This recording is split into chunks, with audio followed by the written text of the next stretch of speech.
Oranje pakken, rood-wit-blauwe pakken, postzakken. Rasjassen. Leuk. Ook weer met oranje te maken. Ook weer met voetballen te maken. Ook weer met Radio NL te maken. Ook weer met TV Oranje te maken. Kortom, Hollandse kan het niet. Ook hier bij dit festijn vandaag natuurlijk, hier op het gras gehouden. Zeiden wij, we doen de grasjasjes aan en de groene grasschoenen. En ik moet zeggen, ze lopen wat minder dan dat ze eruit zien. Maar het begint toch steeds meer gewoon de algemene feestartiest te worden. Ja, maar dat hebben we natuurlijk ook vaker. Hè? Straks de EK's en WK's is een paar om de jaar, om de 2 jaar, om de 4 jaar. En we willen natuurlijk door die tijd wel lekker doordoen. Dus wij zijn wel groeiende daarin. Ja. We worden ook steeds meer gevraagd, veel meer optredens. Dus dat gaat allemaal super. We hebben net opgetreden hier bij Radio NL. En je ziet het ook aan het publiek. Die interactie, dat willen ze. Ze willen niet de hele tijd stilstaan, maar ze willen gewoon lekker bewegen. En daar zijn onze liedjes op gemaakt. En daar gaan we ook lekker mee door.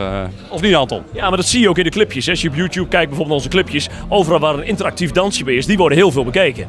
Dus die worden ook heel veel nagedaan op weekopeningen, braderieën, noem het allemaal maar op. Ja, want jullie huidige single heet? Aloha hey ja hey. En dan heel snel achter elkaar.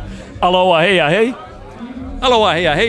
En het leuke is als iedereen elkaar gaat sms'en en die zegt, hoe is het? Aloha hey ja hey. Ja, het is eigenlijk een zomerse term. En het is ook leuk dat iedereen van het zomer gewoon meedoet en zegt dan ook van Aloha hey ja hey. Kom je nog een bakje doen vanavond? Of vanmiddag. Of vanochtend. Biertje. We zijn flexibel. Nu staan jullie hier vandaag in Workum zonder danseressen.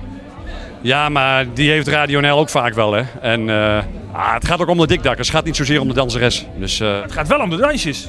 Jawel, maar wij hebben Cowboys en Indianen. Dat kent ondertussen iedereen wel. En Anton verwijst elke keer al naar YouTube. Maar daar kunnen ze ook die dansjes nadoen. Dus wij hebben ook niet elke keer de danseressen mee. Het is zelfs zo dat een heleboel mensen in het publiek ze beter kennen dan wij. Dat is ook wel frappant, maar het is wel zo, ja.